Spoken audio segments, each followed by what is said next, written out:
விஜய் ஆஃபீஸ்லேருந்து வீட்டுக்கு வராரு. வந்தோடனே தாத்தா, பாட்டி 2 பேருமே இருக்காங்க. கிட்ட போய் உட்காந்துட்டு பாசமா பேசிட்டு இருக்காரு. "என்னப்பா சாப்பிட்றியா விஜய்?" அப்படின்னு சொல்லிட்டு பாட்டி கேட்குறாங்க. "இல்ல பாட்டி எனக்கு வேண்டாம். நான் சாப்பிட்டு வந்துட்டேன்." அப்படின்னு சொல்லிட்டு விஜய் சொல்றாரு. "நீங்க சாப்பிட்டீங்களா?" அப்படின்னு சொல்லிட்டு கேட்குறாரு. சாப்பிட்டோப்பா. சப்பாத்தி தான்." "என்ன பாட்டி எப்போ பார்த்தாலும் சப்பாத்தி, இட்லி, தோசை இப்படி தான் சாப்பிட்டுட்டு இருக்கீங்க? ரொம்ப போர் அடிக்குது." அப்படின்னு சொல்றாரு. "அடுத்த வாரம் நான் டூர் அரேஞ்ச் பண்ணியிருக்கேன். நம்ம எல்லாம் சேர்ந்து வெளியே போகலாம்." அப்படின்னு சொல்லிட்டு விஜய் சொல்லிட்டு இருக்காரு. "அப்படியா விஜய்? எனக்கு ஓகே." அப்படின்னு சொல்லிட்டு தாத்தா சொல்லிட்டு இருக்காரு. எல்லாருமே ரொம்ப சந்தோஷமா பேசிட்டு இருக்காங்க. அப்போ காவேரி பயங்கர டென்ஷனா இருக்காங்க. "இங்க பாருங்க விஜய், வாங்க உள்ள போலாம்." அப்படின்னு சொல்லிட்டு கூப்பிடுறாங்க. "ஏம்மா நீ என் பேரனை கூப்பிடுற? அவன் இங்கேயே இருக்கட்டும். கொஞ்ச நேரம் எங்க கூட பேசட்டும்.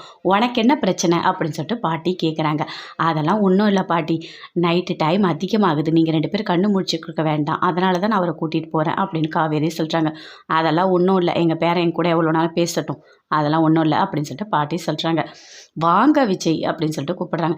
"ஏம்மா நீ கூப்பிட்டுட்டே இருக்க? நான் வரலம்மா." அப்படின்னு சொல்லிட்டு விஜய் சொல்கிறாரு. "இல்லை தாத்தா, அதுக்காக சொல்லலை. ஆஃபீஸில் முக்கியமான ஒரு வேலை, அதை அவர்கிட்ட சொல்லணும். அதுக்காக தான் நான் கூப்பிடுறேன்." அப்படின்னு சொல்லிட்டு அப்படியே கையை பிடிச்சி இழுத்துட்டு உள்ளே போகிறாங்க. அதை பார்த்தோன்னே பாட்டிக்கு பயங்கரமாக கோவம் வருது. "என்ன பண்ணுறா இவ? எப்படி பண்ணுறா பார்த்தியா?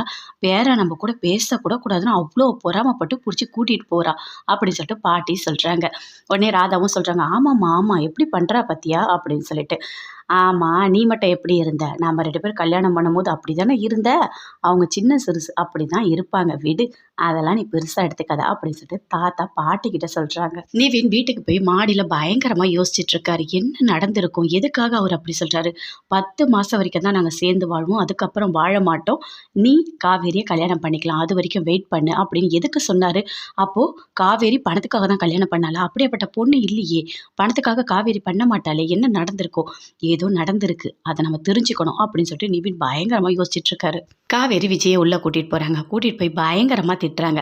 "என்ன ஏதோ ஒரு விஷயம் சொல்ல வந்தீங்க. சொல்லுங்க. என்ன சொல்ல வந்தீங்க?" அப்படின்னு சொல்லிட்டு காவேரி கேட்குறாங்க. "அதெல்லாம் ஒண்ணும் இல்ல காவேரி." அப்படின்னு விஜய் சொல்றாரு. "உண்மைய சொல்லுங்க.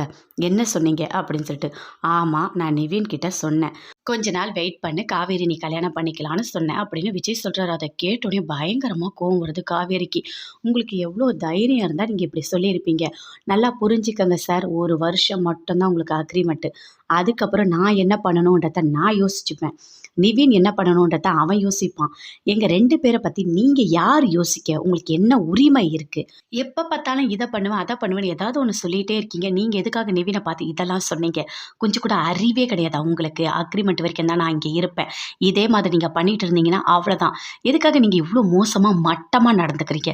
எப்ப பார்த்தாலும் நிவினோட என்ன சேர்த்து வச்சு எதுக்காக பேசிட்டு இருக்கீங்க?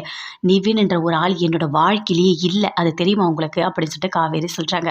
"இல்ல அக்ரீமெண்ட் முடிஞ்சோனே நீ ரொம்ப கஷ்டப்படுவல்ல. இப்ப நீ சொல்லி வச்சா நிவின கல்யாணம் பண்ணிப்ப. நிவினும் வெயிட் பண்ணுவான்." அப்படின்னு சொல்லிட்டு விஜய் சொல்றாரு. அத கேட்டோனே காவேரிக்கு இன்னும் கோவம் வருது. "இங்க பாருங்க சார், நல்லா தெரிஞ்சுக்கங்க. நீங்க இந்த முடிவை எடுக்க வேணான்னு சொல்றேன். உங்களுக்கு எந்த உரிமையும் இல்ல. என்ன பத்தி பேசுறதுக்கு உங்களுக்கு எதுவுமே இல்ல." அப்படின்னு சொல்லிட்டு கத்து கத்துன்னு கத்துறாங்க. "நீங்க இப்ப சத்தியம் பண்ணுங்க. என்னையும் நிவின பத்தி எதுவுமே நீங்க இனிமே பேசக்கூடாதுன்னு." "அதெல்லாம் பண்ண முடியாது." அப்படின்னு சொல்லிட்டு விஜய் சொல்றாரு. "பண்ண மாட்டீங்களா? சத்தியம் பண்ண மாட்டீங்களா?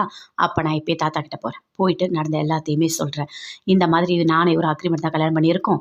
நான் போறேன்." அப்படின்னு சொல்லிட்டு நான் போயிடுவேன். "உங்களால என்ன பண்ண முடியும்?" அப்படின்னு சொல்லிட்டு காவேரி சொல்றாங்க. "ஏய் அதெல்லாம் பண்ணிடாத. தாத்தா கிட்டலாம் போய் சொன்னா தாத்தா ரொம்ப கஷ்டப்படுவாரு." "தாத்தா கஷ்டப்படுவான்னு வருத்தப்படுறீங்களே, இப்ப என்ன கஷ்டப்படுத்திட்டு இருக்கீங்கல்ல? உங்க கூட இருக்க ஒவ்வொரு நாளும் என்னென்ன பேச்சு பேசிட்டு இருக்கீங்க." அப்படின்னு சொல்லிட்டு காவேரி சொல்றாங்க. "இங்க பாருங்க, ஒண்ணு என்கிட்ட சத்தியம் பண்ணுங்க. இனிமே நிவின பத்தி ஒரு வார்த்தை பேசக்கூடாது. நிவின்ன்ற வார்த்தை வந்தாலே நான் தாத்தா கிட்ட போய் நடந்த எல்லாத்தையுமே சொல்லிடுவேன்." அப்படின்னு சொல்லிட்டு காவேரி சொல்றாங்க. கைய நீட்டி "சத்தியம் பண்றீங்களா? இல்லையா?" அப்படின்னு சொல்றாங்க. அப்படியே விஜய் கிட்ட வராரு. வந்து சத்தியம் பண்றாரு. "சத்தியமா இனிமே நான் அப்படி பண்ண மாட்டேன்." அப்படின்னு சொல்லிட்டு.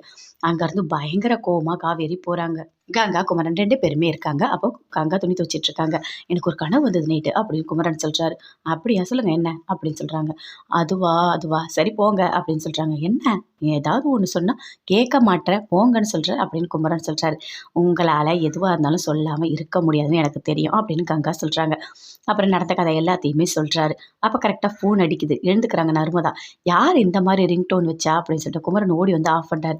என்ன மாமா இப்படி ஒரு ரிங்டோன் வச்சுருக்கீங்க, தூக்கமே கெட்டு போச்சு அப்படின்னு சொல்கிறாங்க. சாரி சாரி சைலண்ட்டில் போடல அப்படின்னு சொல்லிட்டு அங்கேருந்து ஃபோன் எடுத்துகிட்டு வராரு. யார் உங்களுக்கு இவ்வளோ காலைல ஃபோன் பண்ணுறா? நிவின் தான் அப்படின்னு அட்டன் பண்ணி பேசுகிறாரு. என்ன நிவின் அப்படின்னு சொல்லிட்டு, இல்லை நான் உங்ககிட்ட உடனே பேசணும், நீ வா இங்கே அப்படின்னு. என்ன பதட்டமாக இருக்க, வா நான் சொல்கிறேன் அப்படின்னு சொல்லிட்டு நிவின் குமரனை கூப்பிடுறாரு.